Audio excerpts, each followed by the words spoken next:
فهد الروقي. انا اقول اللي مارسه جبريل رجوب في هذه القضيه هو معيب ونوع من انواع الابتزاز. وليش ما تقول انها هي اخي؟ لحظه انا ارفض هذه الثقافه بعد يا فهد. انا بقول لك بغض النظر عن الامور السياديه، بغض النظر عن الامور السياديه والسياسيه، لكن يا اخي من حقه. ابو جاسم، الامه العربيه والاسلاميه لم ترد التطبيع مع اسرائيل، لم تكسر هذا التطبيع عشان من اجل ان تصلي في الاقصى، مش اجل عشان اجي اكسرها لك يا رجوب عشان اجي العب معك كره. طب افرض هو عايزك انت انسحب وهو يتاهل. انا طرف الموضوع ده استفز، لانه اللي قاعد يعمله الرجل معيب. انا ما كسرت، انا 50 سنه وانا معك، 50 سنه وانا واقف معك، ما كسرت التطبيع مع اسرائيل عشان اصلي في الاقصى، وهو احد الثلاث المساجد التي يشد لها الرحال. اكسر التطبيع عشان اجي العب معك يا رجوب في رام الله. بس احذر لو لا تسيب.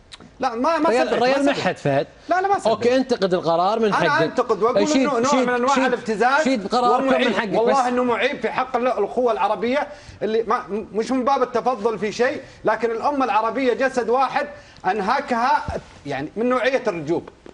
هؤلاء هم من اكل. يعني انت تدعيني انا قبلة المسلمين، يعني ما يفعل الرجوب كانه يقول انا ساجبر السعوديه على ان تطبع مع اسرائيل. قرار سيادي مفروض ما تدخل فيها الرياضه. اقبل باي مجال. السعوديه وصلت الى مرحله اني حتى لو احرم لن العب يا اخي. خلاص يا فهد، ما ندخلش السياسه في الرياضه. وهل هي سياسه؟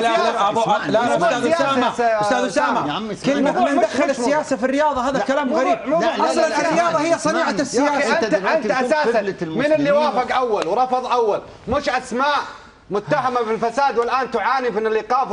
من كره القدم قاعده تعاني فساد، فتجي انت اول من طبع مع اسرائيل في مجال الكره جبريل رجوب لما انسحب شكواه على وصافح وزير الرياضه الاسرائيلي. ما احنا مثل الرجوب، احنا المسلمين كلهم ينظرون لنا بشكل مختلف. انا ما اتكلم، انا قبلة المسلمين، احنا وضع مختلف. قدرني لاني قد 50 سنه. فهد بس بالراحه كده، المساله كلها بقول لك جردها من بالله كل حاجه. مباراه بالله عليك وانت من ارض الكنانه، ما يستفزك هذا الموضوع تقول لي بالراحه ليه؟ اسمح لي بس. شخص واحد قاعد يلعب مشاعر، والله العظيم شخص واحد قاعد يلعب مشاعر العرب والمسلمين. عليك مباراه كره قدم يا اخي، انت خجل على دمك.